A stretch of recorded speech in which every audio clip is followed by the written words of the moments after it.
If you are afraid to speak English, join the Spoken English personal training classes for people like you immediately. Hi viewers, India's largest digital media network Suman టీవీకి స్వాగతం. ప్రస్తుతం మనతో ఉన్నారు senior financial advisor జీవి సత్యనారాయణ గారు. Sir నమస్తే. Sir నమస్తే. Sir, for example నా నెల జీతం 30,000 అనుకుందాం. అందులో ఒక 3,000 పక్కన పెట్టి ఈటీఎఫ్లు కొంటాం. సో దీనివల్ల నేను మంచిగా సంపాదించవచ్చు అంటారా? ఇంకా అదే విధంగా బిలో మిడిల్ క్లాస్ పీపుల్కి ఈ స్టాక్ మార్కెట్ అనేది ఎంతవరకు శ్రేయస్కరం అంటారు? జనరల్గా ఇది అందరూ అనుకునేదే. ఎందుకంటే ఎప్పుడైనా కానీ ఎడ్యుకేషన్ అయిపోగానే ఎంతో కొంత ఫస్ట్ శాలరీ 30,000 జీతం రాగానే సేవింగ్ చేయాలి అనుకుంటారు. పాత రోజులకు మారిపోయినాయి. ఇప్పుడు ఒకప్పుడు ఈ చిట్టీలు వేసేది, చిట్ ఫండ్. నెలకు 3,000 వేద్దాము, మనకు అవసరం అయితే 1 లక్ష పాట పాడుకుంటే 1 లక్ష 2 లక్షలు వస్తాయి. మళ్ళీ మనం ఒక 2 ఏళ్ళు 3 ఏళ్ళు తీసుకుంటే 1 లక్ష దేనికైనా కొనుక్కుందాం అనేది ఒకప్పుడు. అయితే ఈ చిట్ల వల్ల ఏమవుతుందంటే అది కూడా ఒక టైపు మోసాలు, లేకపోతే చీటింగు, ఫ్రాడు, ఇక ఇవన్నీ అయిపోతున్నాయి. చిట్ల మీద పోయిండ్రు. ఎందుకంటే మనం సేవింగ్ చేస్తున్నా కమిషన్ రాదు, ఎత్తుకుంటేనో చాలా పే చేయాల్సి వస్తుంది. అందుకని అవి వర్కౌట్ కావు. అట్లా నేను ఈ 3,000కి ఏమొస్తాయి, ఏం రావు. ఇప్పుడు జనరల్గా మ్యూచువల్ ఫండ్స్ జనరల్గా ఏమవుతుందంటే మ్యూచువల్ ఫండ్స్ మంచియే, కానీ అంటే ఎప్పుడో మార్కెట్ పెరిగినప్పుడు వస్తాయి, కానీ మామూలుగా పెద్దగా రాదు. బ్యాంక్ వడ్డీ, పోస్ట్ ఆఫీస్ 3,000 ఉన్నాయి అనుకోండి. చాలా మంది ఏంటంటే సేఫ్టీ అంటుంటారు ఎక్కువ శాతం. అంటే 3,000 ముందు పోగొట్టుకోకుండా చూసుకోవాలనేది సేఫ్టీ. ఇది ఈ సేఫ్టీలో కూడా రిస్క్ అనే ఒక వర్డ్ ఉంటుంది.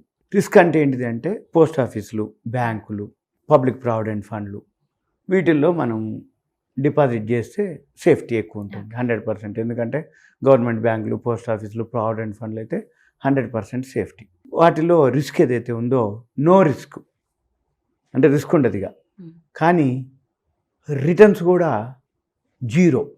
ఎందుకు రిటర్న్స్ జీరో అంటే జనరల్గా ఎలా క్యాల్కులేట్ చేస్తారంటే 7%, 8%, 6% మీరు చేసే డిపాజిట్ టైం పీరియడ్ని బట్టి 6 నెలలు, సంవత్సరం, 2 ఏళ్ళు, ఆ టైం పీరియడ్ని బట్టి మనము 3,000 మంత్లీ చొప్పున ఇట్లా సేవింగ్స్ చేస్తే దానికో రేట్ ఆఫ్ ఇంట్రెస్ట్, సేవింగ్స్ అంటాం మంత్లీ సేవింగ్స్, వీటికి చేస్తే ఒక రకమైన రేట్ ఆఫ్ ఇంట్రెస్ట్లు ఉంటాయి. ఈ రేట్ ఆఫ్ ఇంట్రెస్ట్కి ఇవన్నీ చేస్తే ఇన్ఫ్లేషన్ అని ఇంకోటి ఉంటుంది. అంటే ఇది మనకి 7% రేట్ ఆఫ్ ఇంట్రెస్ట్ వస్తే ఇన్ఫ్లేషన్ కూడా 7% ఉంటే మనం సంవత్సరం తర్వాత ఒక 7% ఇంట్రెస్ట్ మనకి ఏదైతే వస్తుందో, అంటే 1 లక్ష రూపాయలు అయినాయి అనుకోండి, 7% వచ్చింది అంటే 7,000 మీకు ఇంట్రెస్ట్ వచ్చింది. ఇన్ఫ్లేషన్ వడ్డీ రేటు, ఇన్ఫ్లేషన్ ద్రవ్యోల్బణం, ఈ ద్రవ్యోల్బణం కూడా ఇన్ఫ్లేషన్ అంటారు. ఇన్ఫ్లేషనే ద్రవ్యోల్బణం అంటే మనం కొనుక్కునే వస్తువుల యొక్క ధరలు సూచి అన్నమాట. ఈ ఇన్ఫ్లేషన్ కూడా ఆల్మోస్ట్ మన ఇంట్రెస్ట్కి దానికి కొంచెం అటు ఇటు ఉంటుంది. అంటే ఏంది, మన 100 రూపాయలు బ్యాంకులో కానీ ఎక్కడైనా డిపాజిట్ చేస్తే వచ్చే రిటర్న్స్ ఏవైతే ఉన్నాయో సేమ్ అన్నమాట, ఇంకేం లేదు మనకి. ఇన్ఫ్లేషన్కి దానికి ఈక్వల్ చేసి అంటే నీ 100 ఉన్నట్టు ఒకటి. ఇక రెండోది, ఇప్పుడు 100 రూపాయలు ఉన్నటువంటి వస్తువు సంవత్సరం తర్వాత 100 ఉండదు, అది 100కి దొరకదు, అది క్వశ్చనే లేదు దాంట్లో. ఏదైనా సరే అంటే ఎందుకు పెరుగుతాయి అంటే ఎప్పుడైతే ఈ క్రూడ్ ఆయిల్ పెరుగుతూ తగ్గుతూ ఉంటుందో, ఇన్ఫ్లేషన్ ఎప్పుడైతే పెరుగుతూ ఉందో వడ్డీ రేట్లు పెంచుతారు. ఈ వడ్డీ రేట్లు పెరిగినప్పుడు మనం తినేవి, తాగే వస్తువులన్నీ కూడా పెంచుతూ ఉంటారు. అంటే ఏంది, ఎప్పుడైతే కొనుక్కునే వస్తువుల ధరలు పెరుగుతాయో ఈ రోజున్న 100 రూపాయల వస్తువు వచ్చే 100కి రాదు. అది 7 రూపాయలు నీకు వడ్డీ వస్తే అది 120, 130, 140 అయి ఉంటుంది. ఇప్పుడు రియల్ ఎస్టేట్ ఉంది ఉదాహరణకి. మొన్నటిదాకా కరోనా టైంలో రియల్ ఎస్టేట్ పోయింది. హైదరాబాద్లో ఇండ్లన్నీ ఖాళీగా ఉన్నాయి. విల్లాలు కూడా 1 కోటి రూపాయలకు దొరికినాయి. పెద్ద పెద్ద విల్లాలు కూడా 15-20 వేలకి కిరాయికి లేరు అన్నవి ఇప్పుడు మనం లేటెస్ట్గా చూస్తున్నాంగా. కోకాపేటలో 100 కోట్లు ఎకరం పలికిందని. ఈరోజు లేటెస్ట్గా ఊరు బయట కూడా 1 లక్ష రూపాయలు గజం పలికింది అనమాట. అంటే ఏంది, వితిన్ 2-3 ఇయర్స్లోనే కరోనా పోయిందో లేదో అనగానే రియల్ ఎస్టేట్ ఇండియాలోనే, వరల్డ్లోనే ఇంత హైయెస్ట్ రేట్లు హైదరాబాద్లో లేవు, ఉన్నాయని చెప్తారు. ఇది కూడా అంతే అనమాట. ఎప్పుడైతే మనం కొనుక్కునే వస్తువులు మన కాడున్న 3,000 పెట్టి ఈటీఎఫ్లు కొనవచ్చు. ఈటీఎఫ్లు ఎప్పుడు కొనాలి అంటే మార్కెట్ బాగా డౌన్ ఉన్నప్పుడు ఉపయోగపడతాయి.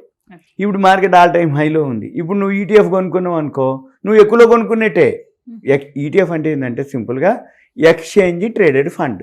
ఈ ఎక్స్చేంజ్ ట్రేడెడ్ ఫండ్ అంటే ఏంటిదంటే మనం నిఫ్టీ బీస్ అని అంటారు, గోల్డ్ బీస్ అంటారు, ఇట్లా IT bees, real estate, pharma bees, ఇవన్నీ ఈటీఎఫ్లు. అంటే ఏ సెక్టార్ నువ్వు కొనుక్కోదలుచుకున్నావో ఈ ఈటీఎఫ్ని కొనుక్కోవటం. ఈ ఈటీఎఫ్ ఇప్పుడు 3,000 పెట్టిర్రు, 3,000 పెడితే వస్తాయి ఈటీఎఫ్లు. అయితే మీరు ఈటీఎఫ్లు కనుక కొనుక్కోదలుచుకుంటే షేర్ మార్కెట్లో రెగ్యులర్గా కొనుక్కోవాలి. ఎందుకు?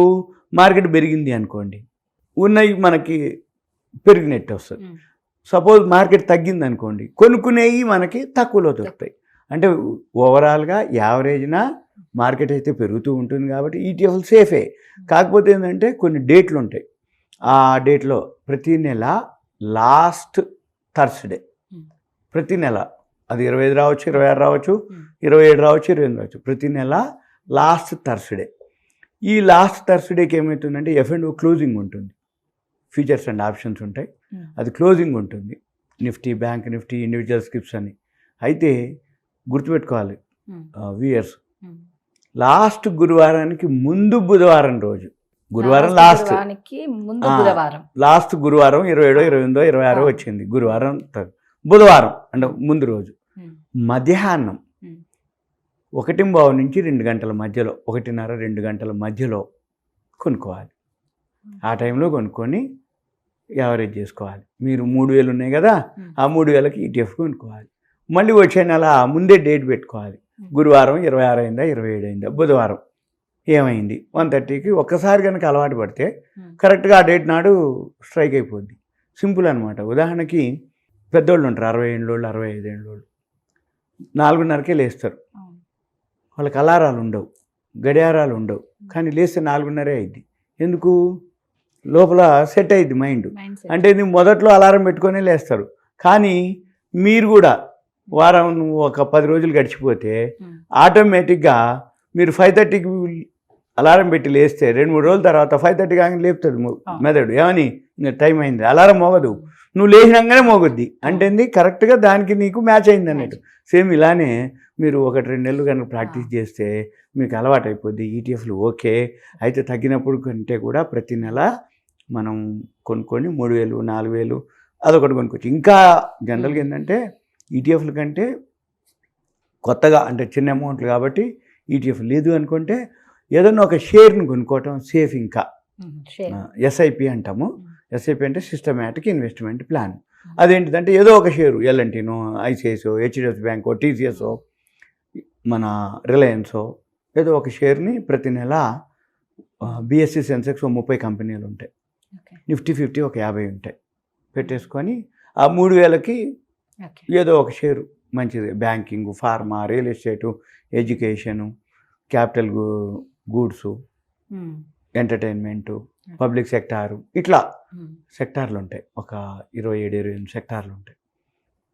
ఒక్కొక్క సెక్టార్లో ఒక్కొక్కటి సెలెక్ట్ చేసుకొని రిపీటెడ్గా ప్రతి నెల మీరు కొంటూ ఉంటే తెలుసు, అది చేయొచ్చు. Thank you so much sir. Suman TV ధన్యవాదాలు. Thank you.